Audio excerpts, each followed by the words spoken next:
Hello नमस्कार दोस्तों, स्वागत है आप सभी का हमारे यूट्यूब चैनल सत्येंद्र गुरुजी पे। दोस्तों, इस वीडियो में आपको बताएंगे रीजनिंग के 15 अति महत्वपूर्ण प्रश्न के बारे में। इसीलिए आप लोग वीडियो के अंत तक जरूर बने रहिएगा। इस वीडियो में आपको किस तरीके के प्रश्न के बारे में बताएंगे दोस्तों, जैसे कि प्रश्न हम लोग के सामने दिया है, दी गई आकृति में कुल कितने त्रिभुज है। हमारे पास काउंटिंग ऑफ फिगर चैप्टर से लिया गया है। जो यह आकृति दिया गया है ना, इस आकृति में कितना त्रिभुज है, यही हम लोगों को बताना है। ठीक है। और भी क्वेश्चन है, यदि दक्षिण दक्षिण पूर्व होगा तो उत्तर क्या होगा, डायरेक्शन का क्वेश्चन है। और भी प्रश्न है, 17 अगस्त 1947 को सप्ताह का कौन सा दिन था। यहाँ पर ये हमारा कैलेंडर का क्वेश्चन है मेरे दोस्त। और भी प्रश्न है, जिस प्रकार 4 का जो रिलेशन है 64 के साथ में दिया है, वही रिलेशन 6 का क्वेश्चन मार्क के साथ में दिया है। ठीक है। और ये पार्ट नंबर हम लोगों का 69 है दोस्तों। ये पार्ट नंबर 69 है दोस्तों। जिसने पार्ट नंबर 68 तक नहीं देखे हैं तो इस चैनल के वीडियो सेक्शन में जाकर जरूर देख लीजिए, क्योंकि सारे पार्ट मोस्ट इम्पोर्टेंट और रिपीटेड प्रश्न है।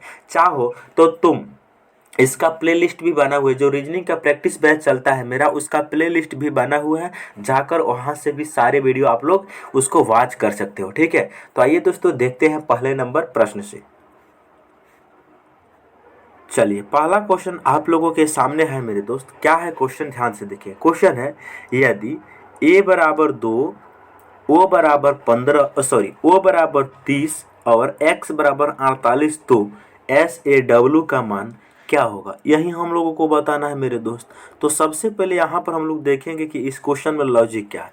देखो, a को 2 लिखा गया है, o को 15 लिखा गया है, x को 24 लिखा गया है। इसमें हमें लॉजिक ढूंढना होगा। देखो, a का जो अंग्रेजी वर्णमाला में स्थान होता है 1 होता है, हम सभी कोई जानते हैं। इसको 2 बनाने के लिए इसको 2 से गुना करना होगा, तभी जाके 2 बनेगा। बहुत बढ़िया, बहुत बढ़िया। ठीक है। और देखो, ओ को यहाँ पर ओ को 30 बनाया गया, तो ओ का स्थान जो होता है 15 होता है। 15 को 30 बनाने के लिए इसको भी 2 से गुना करेंगे, तभी जाके 30 बनेगा। समझ रहे हैं। यहाँ पर नीचे ही लिख कर समझाते हैं आपको। देखो, जो ए को उसने 2 लिखा है, कैसे लिखा है देखो। अंग्रेजी वर्णमाला में ए का स्थान होता है कितना, ए का जो स्थान होता है अंग्रेजी वर्णमाला में 1 होता है। इनको 2 से गुना कर देंगे तो कितना मिल जाएगा, 2 मिल जाएगा। और a बराबर 2, यही लॉजिक लगा कर लिखा है। उसी प्रकार यहाँ देखेंगे, ओ को उसने क्या लिखा है, ओ को लिखा है 30। कैसे लिखा है, ओ का स्थान अंग्रेजी वर्णमाला में 15 होता है। इनको अगर हम 2 से गुना कर दे, 2 से गुना कर देंगे तो 15 दूनी 30 हो जाएगा। बिल्कुल, यहाँ पर भी 30 दिया है मेरे दोस्त। यहाँ पर देखेंगे, x को उसने 48 कैसे लिखा है। x का जो अंग्रेजी वर्णमाला में स्थान होता है मेरे दोस्त, वो होता है 24। ठीक है। अच्छा, इस 24 को अगर हम 2 से गुना कर देंगे तो कितना हो जाएगा, 24 दूनी 48।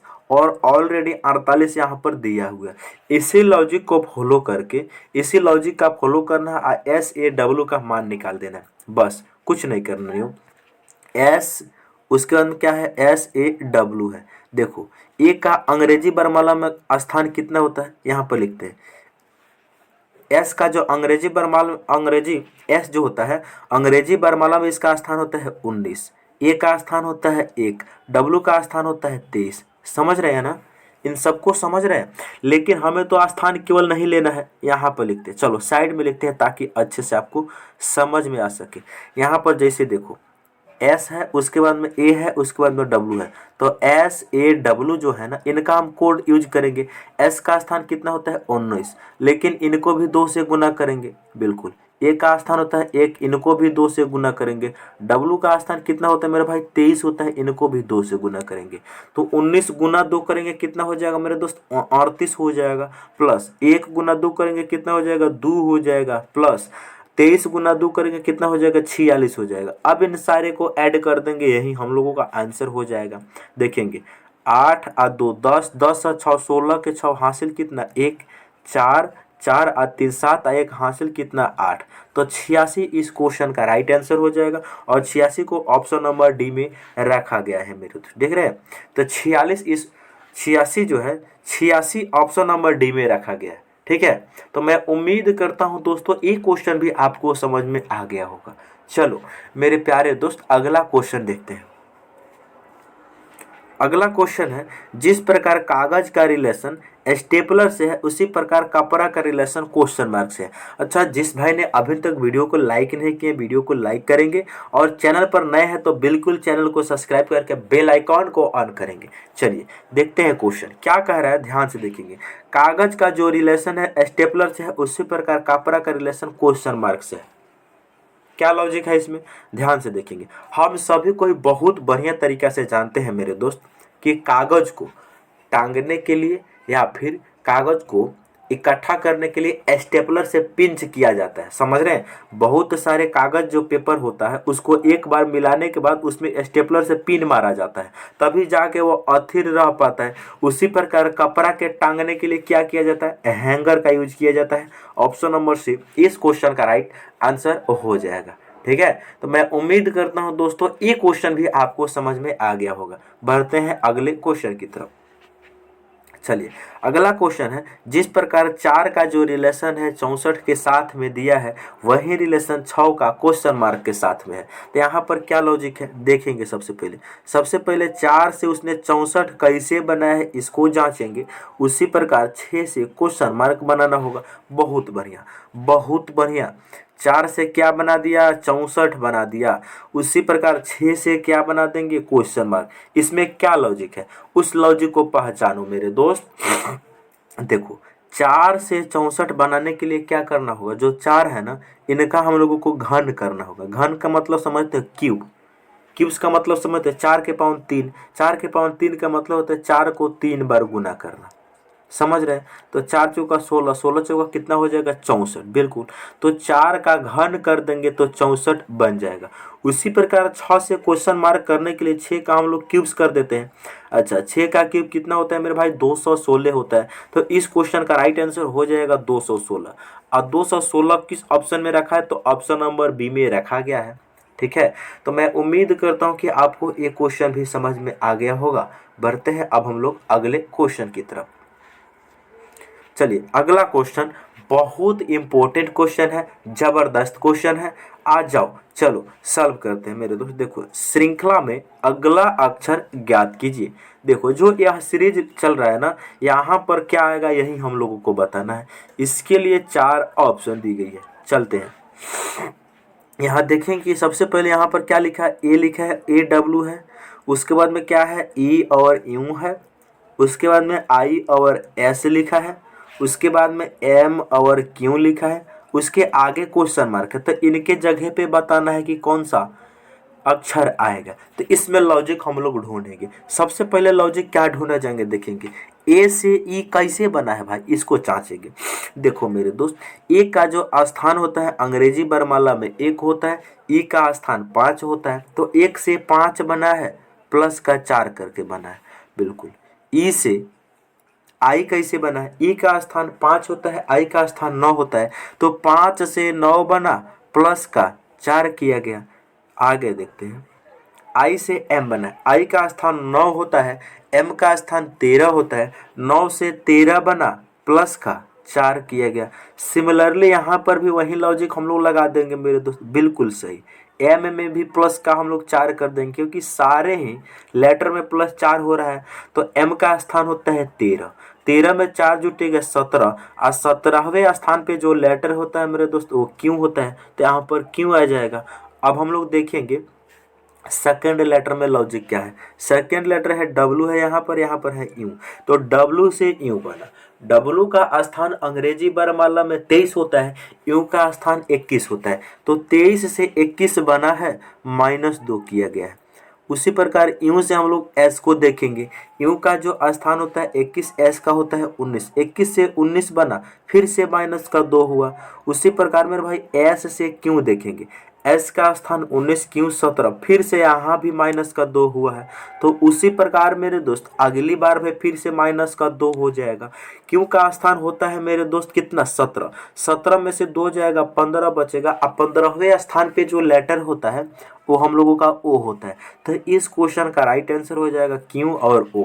क्यू और ओ किस ऑप्शन में रखा गया है, ऑप्शन नंबर सी इस क्वेश्चन का राइट आंसर हो जाएगा। ठीक है, तो उम्मीद करता हूं दोस्तों ये क्वेश्चन भी आपको समझ में आ गया होगा। चलिए नेक्स्ट क्वेश्चन की ओर अब हम लोग बढ़ते हैं। अगला क्वेश्चन, वह आकृति चुनिए जो श्रृंखला को पूरा करेगी। वह आकृति चुनिए जो श्रृंखला को पूरा करेगी। ध्यान से देखेंगे, यहाँ पर हम लोगों का मेरे दोस्त उत्तर आकृति दिया गया है, यहाँ पर प्रश्न आकृति दिया गया है और नीचे में उत्तर आकृति दिया गया है। रेलवे का पूछा हुआ क्वेश्चन है। यहाँ पर हम लोगों को बताना है कि जो क्वेश्चन मार्क है ना, इनके स्थान पे चारों ऑप्शन में से कौन सा ऑप्शन आएगा।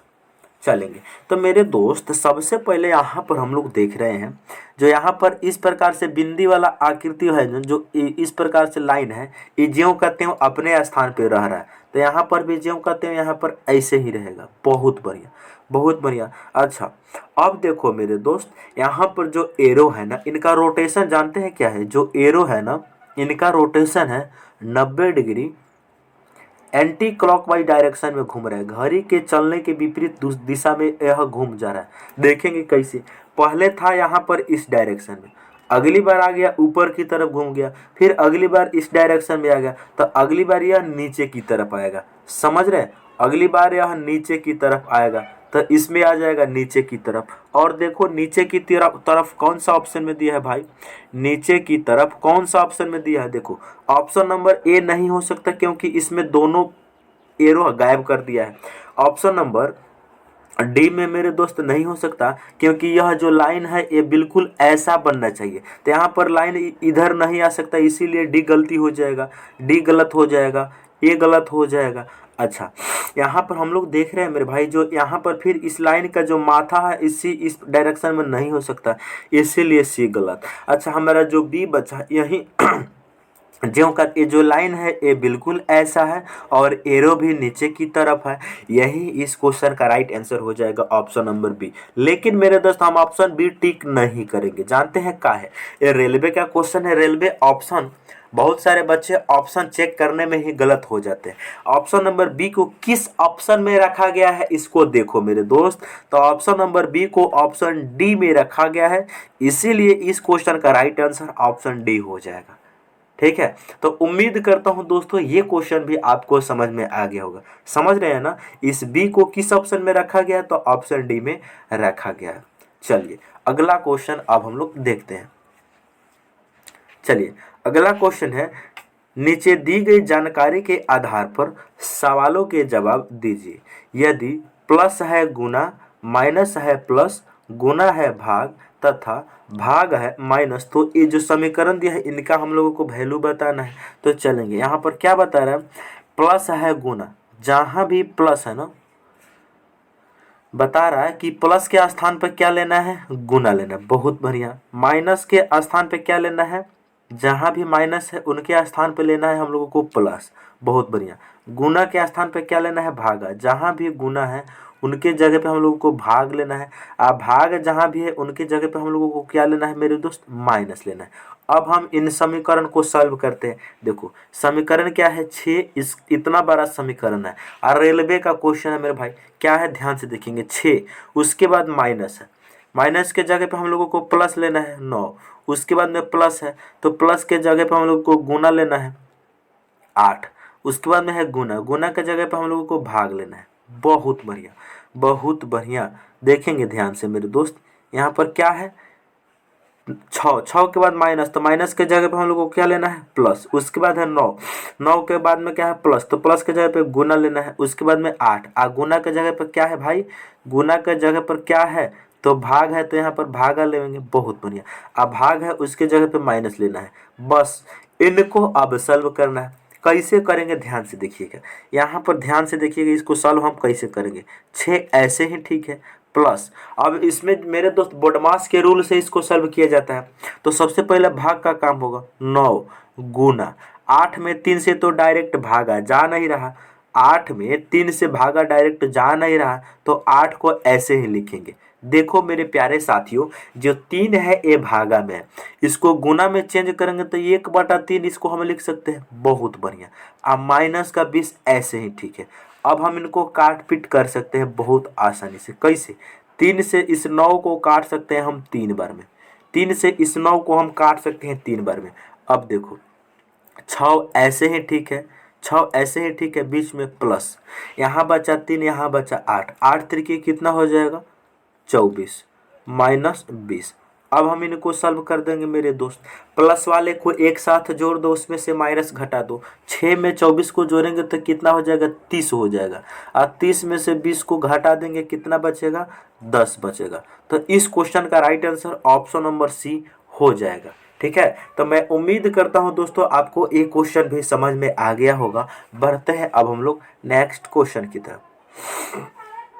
अगला क्वेश्चन काफी इंपॉर्टेंट है क्वेश्चन है, सभी मैट कोई कोई है और सभी कोई जूट है। देखो यहाँ सबसे पहले हम मैट का एक आरेख बना लेंगे, ये मैट हो गया। यहाँ पर इसका एक बनाएंगे हम क्या, कोई, ये जो मैट है एक आरेख बना लेंगे हम कोई का।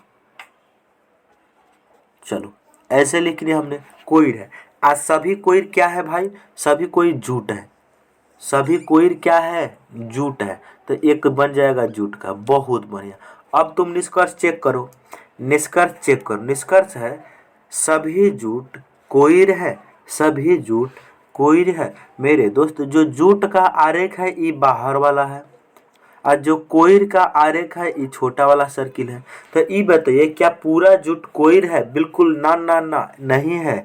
ये जो जूट है ना इसका कुछ हिस्सा ही कोयर है, तो ये सारा नहीं है, इसीलिए ऑप्शन, इसीलिए एक नंबर निष्कर्ष गलत है। दूसरा, सभी मैट जूट है, बिल्कुल मैट का जो गोला है ना, मैट का जो सर्किल है ये सारे जूट के भीतर आ रहे हैं, इसका मतलब ये बात 100% सही है। तो हमारा आंसर क्या होगा, केवल निष्कर्ष 2 अनुसरण करता है, ऑप्शन नंबर बी इस क्वेश्चन का राइट आंसर हो जाएगा। ठीक है, तो उम्मीद करता हूं दोस्तों ये क्वेश्चन भी आपको समझ में आ गया होगा। नेक्स्ट क्वेश्चन, नेक्स्ट क्वेश्चन काफी इंपॉर्टेंट और मजेदार होने वाला है। इस क्वेश्चन को बताने से पहले मैं आपको एक दो पॉइंट बताऊंगा, उस पॉइंट को आपको विशेष रूप से याद रखना है। हम आपको कुछ भी रटवाएंगे नहीं, जानते हैं क्या बताएंगे। देखो सबसे पहले जब कैलेंडर हमारा बना था तो जो पहला दिन था मेरे दोस्त, पहला दिन क्या था, सोमवार था, इसको याद रखेंगे। पहला दिन क्या था, सोमवार था। दूसरा दिन मंगलवार, तीसरा दिन बुधवार, चौथा दिन बृहस्पतिवार, पांचवा दिन शुक्रवार, छठा दिन शनिवार, आज जो सातवां दिन था मेरे दोस्त वो रविवार था। ठीक है, सातवां दिन रविवार था, या फिर इसको सातवां दिन भी बोलो या 11वां दिन भी बोलो, जीरो दिन भी इसको बोल सकते हो। जानते हैं क्या है, सातवां दिन रविवार है। जब इस 7 को 7 से भागा करेंगे तो रिमाइंडर कितना आएगा 0, विषम दिन 0 आएगा, तो इसको हम 0 दिन भी तो बोल सकते हैं। यानी जिसको सॉल्व करने के बाद विषम दिन 0 आएगा तो उसका मतलब क्या है, रविवार। अगर विषम दिन 1 आएगा तो उसका मतलब क्या है, सोमवार। इस पॉइंट को समझ गए हैं। दूसरा पॉइंट समझिए, जब कैलेंडर में हमारा पहले 100 वर्ष बीता तो इसमें टोटल विषम दिन जो आया था मेरे दोस्त वो 5 आया था। इसको कभी हम बताएंगे। जब कैलेंडर में मेरे दोस्त 200 वर्ष बीता तो इसमें टोटल विषम दिन मेरे दोस्त 3 आया था।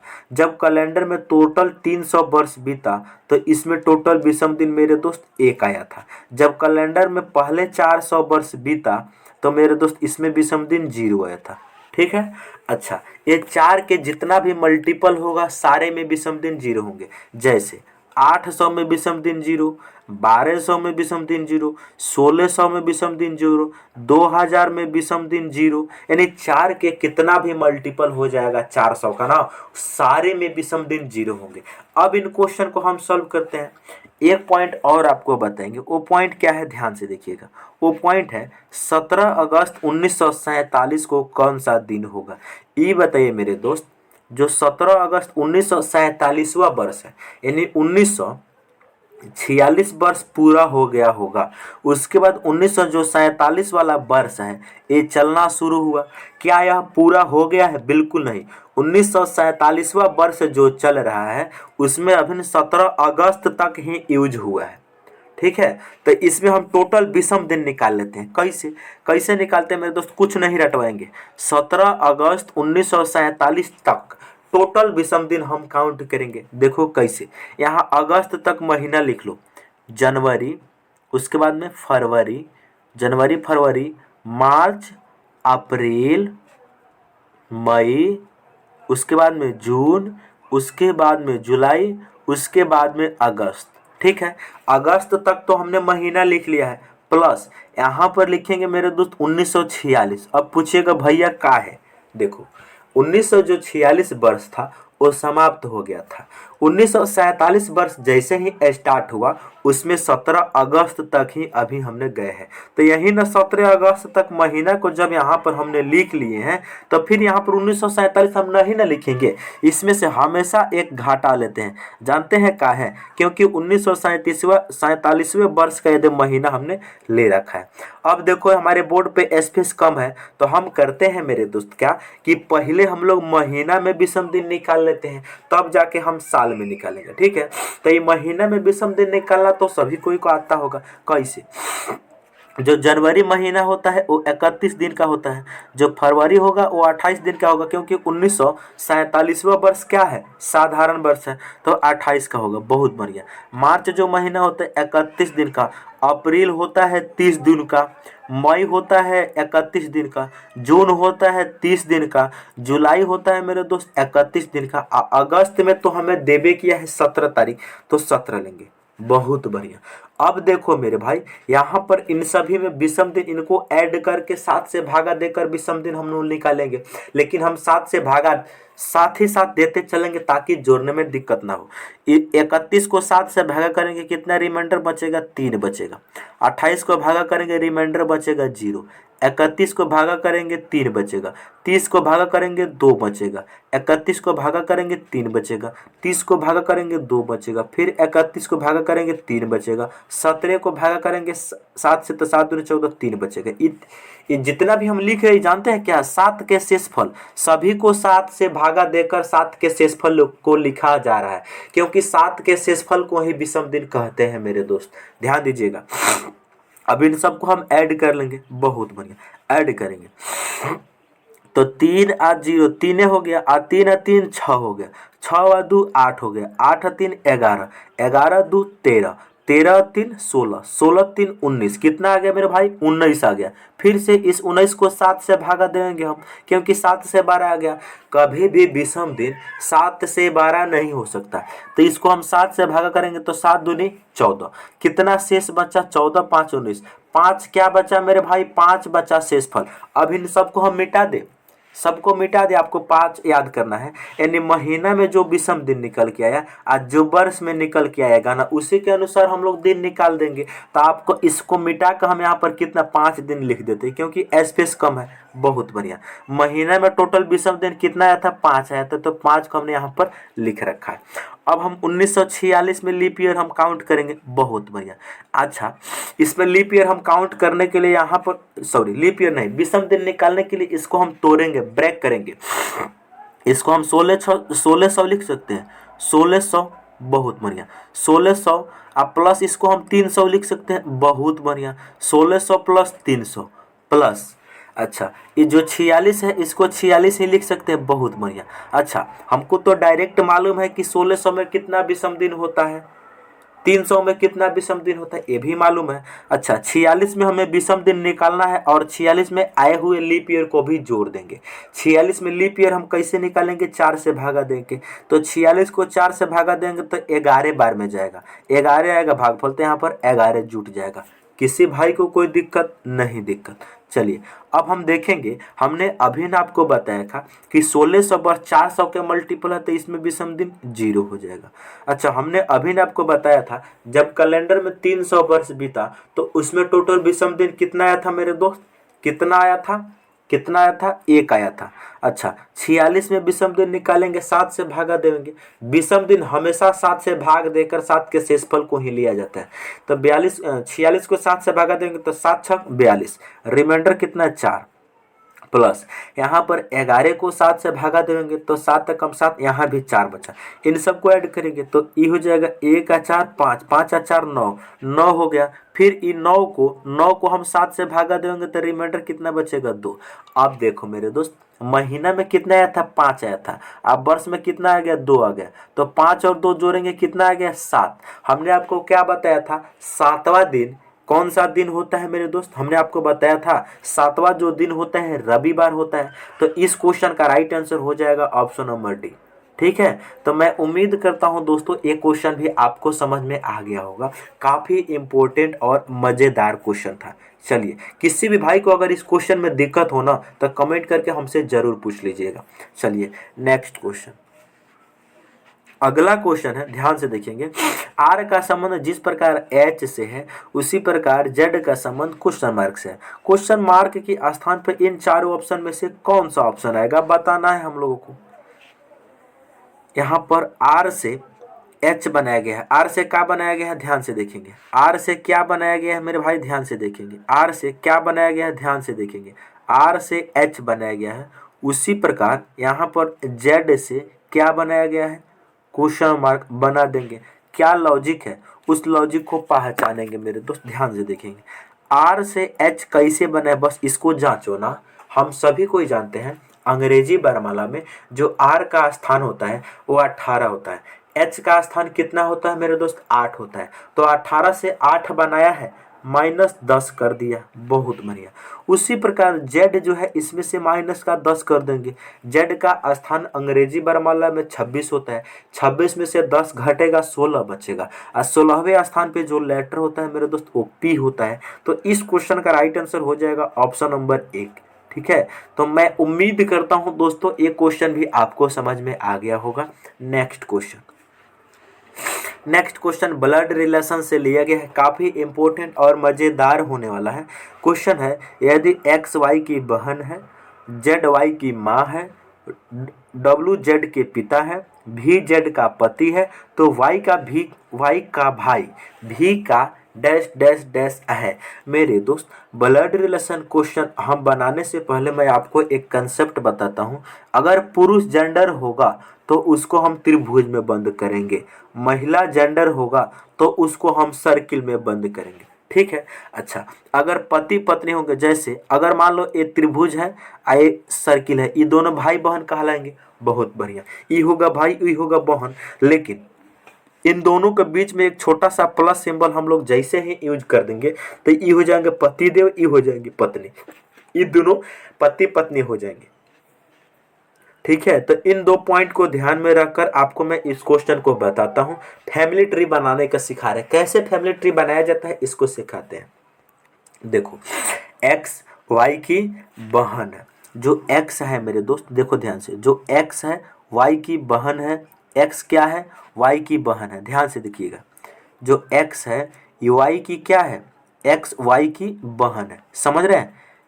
देखिए ध्यान से, एक्स वाई की बहन है मेरे दोस्त, एक्स वाई की बहन है, तो इसको हम बंद करेंगे सर्किल में। बहुत बढ़िया, बहुत बढ़िया मेरे दोस्त।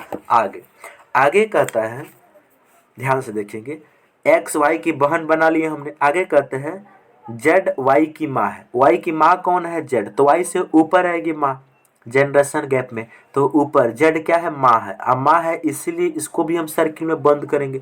बहुत बढ़िया। आगे क्वेश्चन कहते हैं डब्लू जेड के पिता है, जेड के पिताजी कौन है, डब्लू, तो डब्लू ऊपर आएंगे जेड से, अब पिता है इसीलिए इसको हम त्रिभुज में बंद करेंगे। बहुत बढ़िया।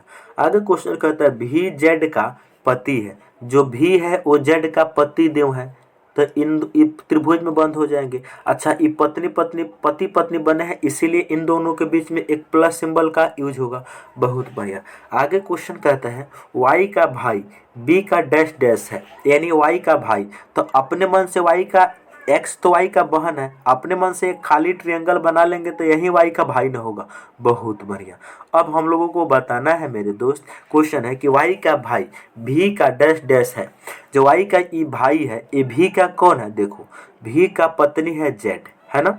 अच्छा जेड की वाई क्या होगी, वाई का लिंग मालूम नहीं है, जेंडर मालूम नहीं है, वाई पुरुष है या महिला है मालूम नहीं है, या तो ये देखो भी का जेड क्या है, पत्नी है। अच्छा वाई जेड की क्या है, बच्चा है, या तो बेटा होगा या बेटी होगा। बहुत बढ़िया। इसका भाई ही ना है, ये वाई का भाई के बारे में ही न पूछा जा रहा है, तो भी का भी वाई क्या होगा, बेटा या बेटी होगा, इसका लिंग मालूम नहीं है, तो वाई का ई भाई है, तो ये बताइए भी का ये y का भाई कौन लगेगा? तो मेरे दोस्त बेटा लगेगा। इस क्वेश्चन का राइट आंसर ऑप्शन नंबर 2 हो जाएगा सही। ठीक है, तो मैं उम्मीद करता हूं दोस्तों ये क्वेश्चन भी आपको समझ में आ गया होगा। अच्छा मेरे दोस्त, जिस भाई को ब्लड रिलेशन चैप्टर में फैमिली ट्री बनाने में थोड़ा सा दिक्कत होती होगी ना, तो हमारे चैनल पर जाइए और वहाँ पे ब्लड रिलेशन का प्लेलिस्ट बना हुआ है, जाकर उसको फुल वॉच कीजिए और समझिए। उसके बाद आपको काफ़ी मज़ा आएगा बनाने में। अगर वहाँ आप लोग नहीं जा सकते हैं तो इस वीडियो के डिस्क्रिप्शन में जाइए और ब्लड रिलेशन का लिंक हम इस वीडियो के डिस्क्रिप्शन में डाल देंगे, आप लोग जाकर वहाँ से भी देख सकते हैं। चलिए नेक्स्ट क्वेश्चन। अगला क्वेश्चन है, कह रहे यदि दक्षिण दक्षिण पूर्व होगा तो उत्तर क्या होगा? बहुत बढ़िया, बहुत बढ़िया। सबसे पहले हम डायरेक्शन बनाएंगे। देखो, जब हम लोग पेपर पे जब डायरेक्शन बनाते हैं मेरे भाई, तो कुछ इस प्रकार से बनाते हैं। कैसे? पेपर पे हमेशा मेरे दोस्त ऊपर में क्या होता है? हमेशा ऊपर में मेरे दोस्त उत्तर होता है। पेपर पे हमेशा ऊपर में उत्तर होता है। बहुत बढ़िया। अच्छा, ऊपर में उत्तर होता है तो उसका अपोजिट नीचे में दक्षिण हो जाएगा। हमेशा दाहिने बगल में क्या होता है मेरे दोस्त? पूर्व होता है। अब बाएं बगल में हमेशा पश्चिम होता है। समझ रहे हैं? अगर ये 4 पॉइंट को आप समझ गए, लेकिन यहाँ पर 4 और दिशा होती है, दक्षिण पूर्व जैसे बोला है। देखो, हमारे पास इस डायरेक्शन जो है ना, ये 4 मूल दिशाएं होगी और 4 उप दिशा भी होती है। कौन कौन? उसको भी बनाते हैं। देखो ध्यान से, 4 उप दिशा भी होती है। कौन कौन सी? उत्तर और पूर्व के बीच वाले दिशा को मेरे दोस्त उत्तर और पूर्व बोला जाता है। दक्षिण और पूर्व के बीच वाले दिशा को दक्षिण पूर्व बोला जाता है। ठीक है। अच्छा, दक्षिण और पश्चिम के बीच वाले दिशा को दक्षिण पश्चिम कहा जाता है और उत्तर और पश्चिम के बीच वाले दिशा को उत्तर और पश्चिम कहा जाता है। अब इस पॉइंट जो क्वेश्चन कह रहा है उस क्वेश्चन को तुम सॉल्व करो। क्वेश्चन कह रहा था मेरे दोस्त, यदि दक्षिण दक्षिण पूर्व होगा। देखो दक्षिण कहाँ पे है? तो दक्षिण है यहाँ पे, है ना। दक्षिण कहाँ पर है मेरे दोस्त? इसको तुम ध्यान से देखो, दक्षिण कहाँ पे है? तो दक्षिण है इस डायरेक्शन में, नीचे की तरफ। तो क्वेश्चन बता रहा है जो यह दक्षिण है ये दक्षिण पूर्व होगा। अगर दक्षिण दक्षिण पूर्व होगा यानी यहाँ से वह आ जाएगा यहाँ पर। समझ रहे हैं? डायरेक्शन चेंज का क्वेश्चन है, यहाँ से आ जाएगा यहाँ पर, ये बता रहा है।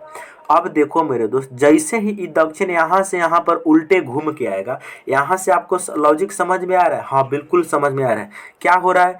45 डिग्री एंटी क्लॉकवाइज डायरेक्शन में यह डायरेक्शन घूम रहा है। घड़ी के उल्टे दिशा में घड़ी चलता है हमारा बाएं से दाहिने की तरफ, लेकिन इस क्वेश्चन में दाहिने से बाएं की तरफ दक्षिण को दक्षिण पूर्व बनाने का मतलब 45 डिग्री डायरेक्शन घूम गया। अब 45 डिग्री सारा ही डायरेक्शन घूम जाएगा। बहुत बढ़िया। तो पूछ रहा है कि उत्तर क्या होगा? तो मेरे दोस्त देखो, उत्तर कहाँ पे है? उत्तर है यहाँ पर। ये 45 डिग्री जब घड़ी के उल्टे दिशा में घूमेगा तो उत्तर घूम के कहाँ पे आ जाएगा? यहाँ पर। यहाँ पर कौन सी दिशा है? उत्तर पश्चिम। उत्तर पश्चिम, उत्तर पश्चिम ऑप्शन नंबर 3 इस क्वेश्चन का राइट आंसर हो जाएगा। ठीक है, तो मैं उम्मीद करता हूँ दोस्तों ये क्वेश्चन भी आपको समझ में आ गया होगा। ठीक है, जबरदस्त क्वेश्चन था। चलिए अगला क्वेश्चन देखते हैं।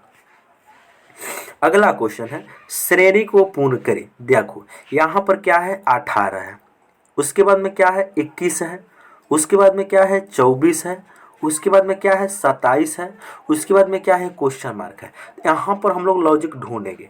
यहाँ देखेंगे कि 18 से 21 कैसे बने हैं? प्लस का 3 किया गया। 21 से 24 कैसे बना है? यहाँ भी प्लस का 3 हो रहा है। 24 से 27 कैसे बना? यहाँ भी प्लस का 3 हुआ है। उसी प्रकार 27 से क्वेश्चन मार्क निकालने के लिए भी प्लस 3 करेंगे।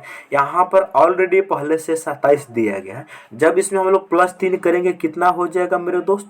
30 हो जाएगा। 30 इस क्वेश्चन का राइट आंसर हो जाएगा और ऑप्शन नंबर 2 में दिया गया है इस क्वेश्चन का राइट आंसर। तो इसका राइट आंसर हो जाएगा ऑप्शन नंबर ए। ठीक है, तो उम्मीद करता हूं दोस्तों ये क्वेश्चन भी आपको समझ में आ गया होगा। चलो मेरे प्यारे साथियों, अब हम लोग देखते हैं अगले क्वेश्चन की तरफ। अगला क्वेश्चन है, एक 38 छात्रों की कक्षा में सूरज को ऊपर से 17वां क्रम मिला है तो नीचे से उसका क्रम क्या होगा? बहुत बढ़िया। देखो एक श्रृंखला है, ठीक है, एक 38 गो छात्र में जो ऊपर से सूरज है और 17वें स्थान पर है। तो इसका एक फॉर्मूला होता है, क्या होता है, देखो ध्यान से, टोटल बराबर ऊपर से, ऊपर मतलब अप मतलब ऊपर, डाउन मतलब नीचे, ऊपर से प्लस नीचे से आप -1, वही फॉर्मूला है जो हम लोग रैंकिंग में पढ़ते हैं। कुल बराबर दाएं प्लस बाएं -1, बस उसी में ऊपर नीचे ही जोड़ देना है। इसको हम हिंदी में लिख देते हैं, बहुत सारे बच्चे को दिक्कत होती होगी, यहीं पे लिख देते हैं कुल बराबर ऊपर से प्लस, यहाँ पर ऊपर आप प्लस हो जाएगा, नीचे आप माइनस कॉमन फार्मूला होता है। अब हम इनमें पुट करेंगे, आंसर निकालेंगे। कुल कितना है मेरे दोस्त, कुल है 38, बहुत बढ़िया, बराबर ऊपर से कितना है 17, नीचे से निकालना है तो नीचे को हम डी लिख लें, डाउन, बहुत बढ़िया, माइनस डाउन मतलब नीचे होता है तो यहाँ पर डाउन लिख लेते हैं। अब हम इनको सॉल्व करेंगे। अच्छा, यहाँ पर हम आपको एक ट्रिक बताएंगे मेरे दोस्त, ध्यान से, आप लोग तो मैथ पढ़ते हैं, बहुत बढ़िया। यहाँ देखेंगे बराबर के ई साइड में -1 है, जब बराबर के ई साइड में आएगा तो +1 हो जाएगा, बहुत बढ़िया। अब बराबर के ई साइड में 17 इधर प्लस के है, इधर आएगा तो माइनस हो जाएगा, बहुत बढ़िया। तो 38 पहले से था, एक इधर आएगा तो ई हो जाएगा 39, बहुत बढ़िया, माइनस का 17, आप बराबर में कितना हो जाएगा मेरे दोस्त, डी हो जाएगा, समझ रहे हैं, बहुत बढ़िया। अच्छा, डी बराबर 39 में से 17 को हम घटा देंगे तो 9 में से 7 जाएगा, कितना बचेगा, 2 बचेगा, 3 में से 1 जाएगा, 2 बचेगा, तो नीचे से उसका स्थान कितना है मेरे दोस्त, 22वें स्थान है। ऑप्शन नंबर 2 इस क्वेश्चन का राइट आंसर हो जाएगा। ठीक है, तो उम्मीद करता हूं दोस्तों ये क्वेश्चन भी आपको समझ में आ गया होगा। चलिए नेक्स्ट क्वेश्चन क्या है, काफी इंपॉर्टेंट है, रेलवे का बहुत इंपॉर्टेंट क्वेश्चन है मेरे दोस्त, जबरदस्त क्वेश्चन है, काफी इंपॉर्टेंट है। चलिए देखेंगे, क्वेश्चन कह रहे हैं जैसे 8 3 7 9 1 2 संख्या में स्थित सभी अंक को यदि बाईं से दाईं ओर अवरोही क्रम में पुनः व्यवस्थित किया जाए तो ऐसे कितने अंक हैं जिनका स्थान परिवर्तन नहीं होगा। इस क्वेश्चन का मतलब समझिए, हमारे पास क्वेश्चन में क्या है, जैसे 8 है, यहाँ पर 3 है, उसके बाद में 7 है, 8 3 7, उसके बाद में 9 है, उसके बाद में 1 है, उसके बाद में 2 है। क्वेश्चन ने कहा है इनको अवरोही क्रम में बाएं से दाएं की तरफ अरेंज करो। अवरोही क्रम का मतलब होता है घटते हुए क्रम में, ठीक है, घटते हुए क्रम में इसको अरेंज किया जाए तो कौन सा अंक बदलेगा नहीं। देखो 3 और 3 6 हमारे पास अंक है, ये 6 अंक में अवरोही क्रम का मतलब होता है जो सबसे बड़ा होगा वो सबसे पहले आएगा, तो इसमें सबसे बड़ा क्या है, सबसे बड़ा 9 है, तो 9 आ जाएगा पहले, बहुत बढ़िया। उसके बाद मेरे दोस्त 8 है तो 8 आ जाएगा, बहुत बढ़िया। उसके बाद में 12 नंबर 7 है तो 7 आ जाएगा। उसके बाद यहाँ पर बचा क्या, 3 1 2, इनमें सबसे 12 नंबर क्या है, 3 है तो 3 आ जाएगा। अच्छा, ये 2 और 1 में सबसे 12 नंबर क्या है, 2, अच्छा 1 अब यहाँ पर आ जाएगा। ऐसा करने के बाद यहाँ पर देखो कि कितने ऐसे अंक हैं जो अपना स्थान परिवर्तित नहीं किए, तो केवल एक जो 7 है वो पहले भी तीसरे स्थान पर था, अभी भी तीसरे स्थान पर है, तो इसका मतलब जो 7 है ना वो पहले भी तीसरे स्थान पर था, अभी भी तीसरे स्थान पर है। एक ही ऐसा अंक है जो अपना स्थान परिवर्तन नहीं किया है। इसका राइट आंसर हो जाएगा ऑप्शन नंबर 4। ठीक है, तो उम्मीद करता हूं दोस्तों ये क्वेश्चन भी आपको समझ में आ गया होगा। कितना आसान क्वेश्चन था मेरे दोस्त। नेक्स्ट क्वेश्चन, चलिए काफी इंपॉर्टेंट है। दी गई आकृति में कुल कितने त्रिभुज है, दी गई आकृति में कुल कितने त्रिभुज है हम लोगों को बताना मेरे दोस्त। सबसे पहले में जो आपके मन की आंखों से जो दिख रहा है इसमें त्रिभुज काउंट करें, कौन कौन सा है जो आपके नजर से दिख रहा है। देखो ऐसा एक त्रिभुज बनाया है, इसके भीतर एक छोटा सा त्रिभुज बनाया है। ये बताइए अब इसमें टोटल कितना त्रिभुज है मेरे दोस्त, इसमें टोटल कितना त्रिभुज है। एक तो बड़ा वाला त्रिभुज है, एक छोटा वाला त्रिभुज है, और कोई है इसमें त्रिभुज नहीं। इसमें कितना त्रिभुज बन रहा है, 2 त्रिभुज बन रहा है। ठीक है, तो ऊपर वाला से आ जाएगा 2 त्रिभुज, नीचे वाला से आ जाएगा 2 त्रिभुज, समझ रहे हैं। अच्छा, इससे आ जाएगा 2 त्रिभुज, समझ रहे हैं। तो दो दो चार और दो कितना हो जाएगा, 6 त्रिभुज हो जाएंगे। प्लस एक्स्ट्रा त्रिभुज कौन कौन बन रहे हैं, जब इन आकृति को हम मिलाते हैं तो एक एक्स्ट्रा त्रिभुज ई छोटा वाला बन रहा है, बहुत बढ़िया, एक छोटा वाला बन रहा है, आ एक ई बड़ा वाला बन रहा है, एगो ई बड़ा वाला बन रहा है, आ एगो ई छोटा वाला बन रहा है। तो हमारे पास 2 और त्रिभुज बन रहे हैं। तो 6 पहले से था, 2 और जुट के कितना हो गया, 8 त्रिभुज हो गया मेरे दोस्त। तो इस क्वेश्चन का राइट आंसर हो जाएगा ऑप्शन नंबर 3, इस क्वेश्चन का राइट आंसर। ठीक है, चलिए। तो मैं उम्मीद करता हूं दोस्तों आप इन सारे प्रश्न को बहुत ही अच्छे तरीका से समझ गए होंगे। यदि आप हमारे चैनल पर पहली बार आए हैं तो चैनल को जरूर सब्सक्राइब करें और साथ ही साथ बेल आइकॉन को ऑन कर लीजिए, ताकि मैं जब वीडियो डालूं तो नोटिफिकेशन सबसे पहले आपके पास पहुंचे। ओके दोस्तों, मिलते हैं अगले वीडियो में। जय हिंद।